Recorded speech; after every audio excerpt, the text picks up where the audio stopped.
thanks for watching my video.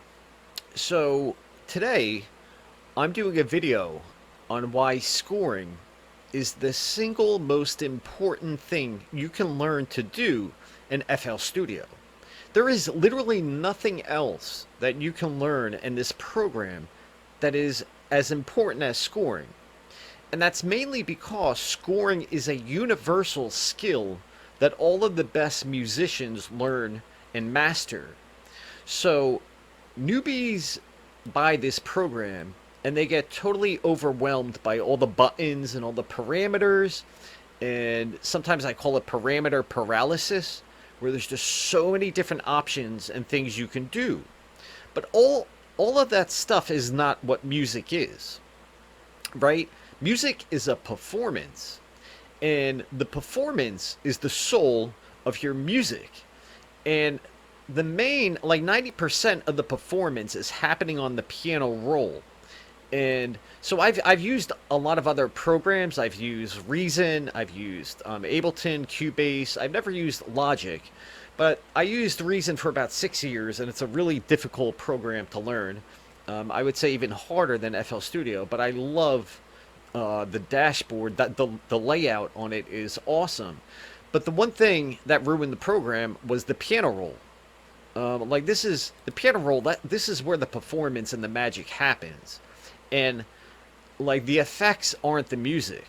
The equalizer, the phaser, the chorus, the delay, all of this stuff is not what music is. Music is the performance.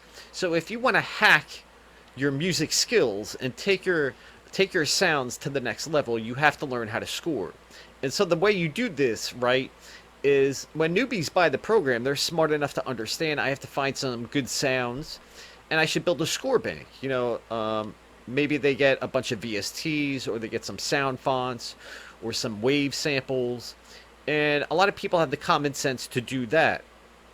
But your music is never really going to sound good until you build a really competent score bank. And that's what this channel is all about. Because I used FL Studio, like the first 10 years, all I did was focus on sounds. And, I would draw notation out, but if you want to sift through the best ideas, music is about sequencing through good ideas. And the only way to do that, you can't open up this program and just draw out all the notation and do like 10 different variations and then try to filter out or distill down what is the best idea that you have. The best way to do that is to already have a score bank put together. So I'll be giving away free scores, and I'll be selling a lot of my best scores that are in this sound bank. That's taken me a lot of time to put together, but I just want to show you, number one, I don't even like this track that much. I like the break at the end better than anything, just because it's simple. And I don't like this mid bass I have here. It's from Omnisphere, but it's too loud. It should be warmer, and it should sit lower in the track. But it sounds like this. This is the bass.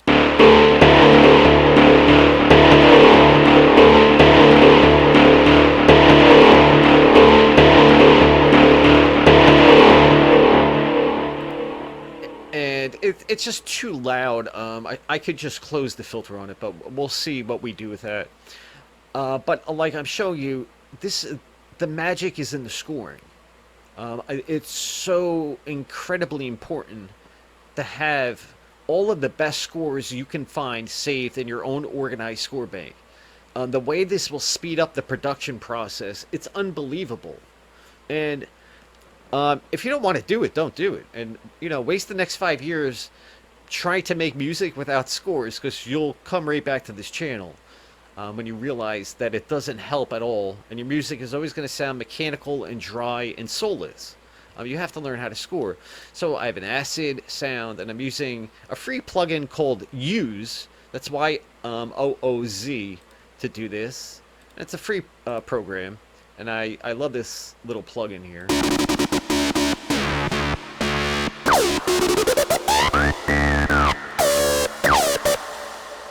And this is another this is a score that I'm using in my time shuffle scores, and this it's just faster scoring that slows down and slows down, and a lot of times I'll just drag a score out that has different timing, and I'll play around with the notes really quick and just change things up to add a lot of tension and dynamic into my tracks.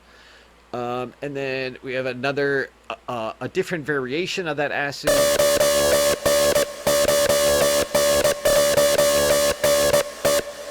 It's a more stable variation that plays in the middle of the track.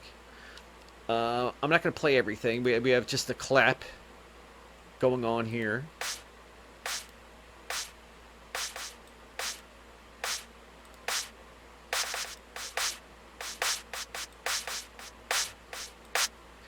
And this clap loop, this might have originally been a snare score. And then we have an actual snare here. And again, this is a score that I pulled out of my snare rolls on the bottom here.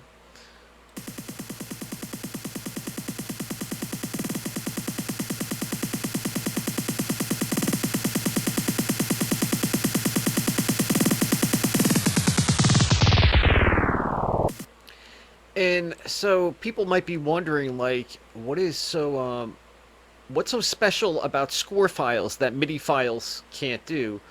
Well, for one thing, MIDI files, like when you drag out a score file, you can drag out a score that already has automations to the filter, to the volume, to the pitch, and you can see the pitch dropping on the snare roll, and you get that plunging effect. So, like, this is adding a ton of... It's so quick, because we're just dragging these scores out, and you're so quickly getting a performance.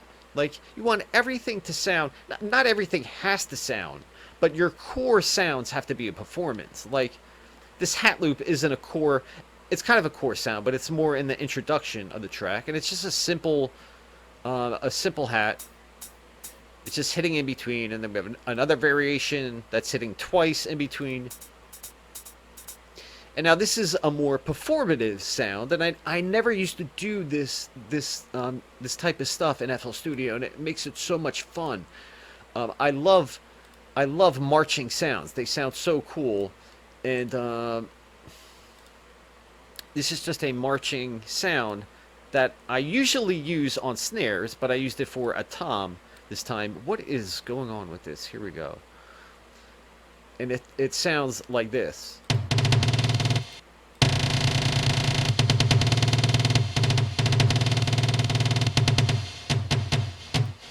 And that's a really quick tom. And then I have a variation, which is 2 toms, and they're using different notes, and this sounds a little better.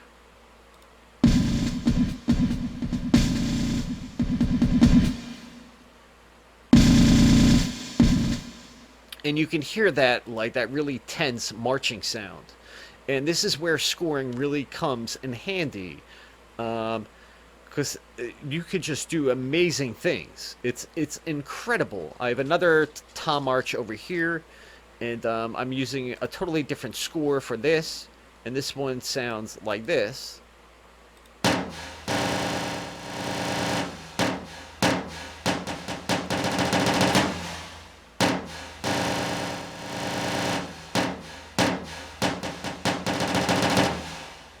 Like that sounds like an actual human being playing like an instrument, and this is the types of ideas you want to develop. You want stuff that sounds organic. And what else do we have?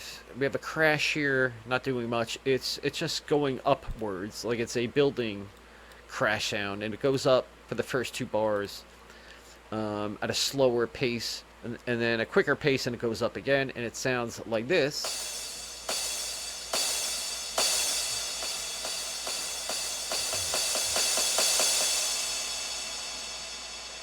And this is, so I'm going to play the track now, and the only part of this track that I really enjoy is the break here. So let me play the break real quick so you can hear this.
And so the track is not done yet. And then I also have an intro.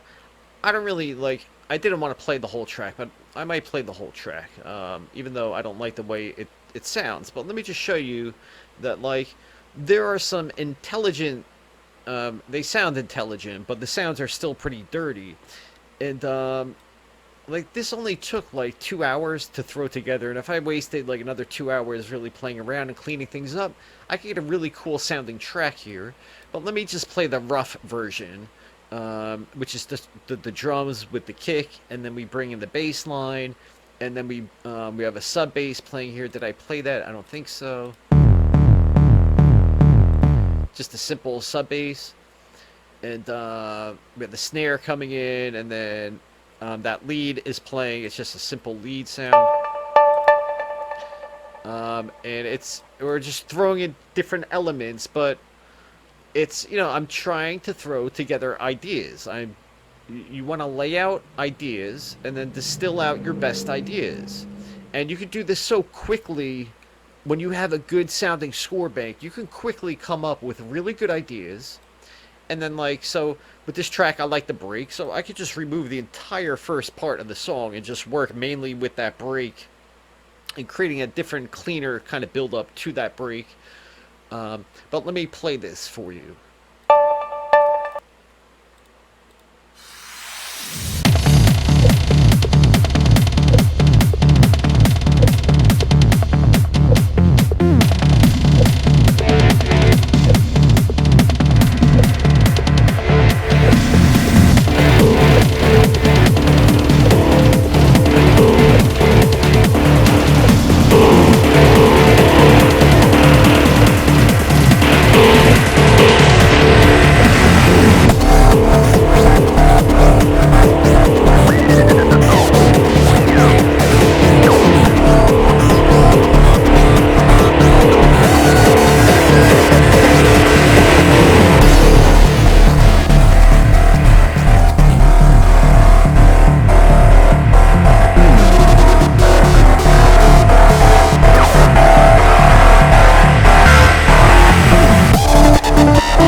Okay, so that's just what I threw together in about 2 hours. And I wouldn't be able to do this if I didn't have a score bank. It would take way too long to do all this stuff. And if you're new and you're thinking about this from in terms of being a purist, like I want to do everything myself, you could go ahead and sit down and you can write out all of your best scores. But one thing I realized is there's really not as many variations of things that, I mean, there's infinite variations, but like if you want to do a timing kind of thing, like you could change the timing a little bit, but if you want something that goes from slow to fast or fast to slow, like they're all going to sound like they're going from fast to slow. So, and even like with gated sounds, like there's hundreds of main variations, but after that, they're all going to start sounding the same. If you like this video, please like the video and subscribe and come back for more. I'll be giving away free scores in the future and posting my paid ones on my website, but I'll talk about that more in future videos. Alright, thanks for stopping by. Take care.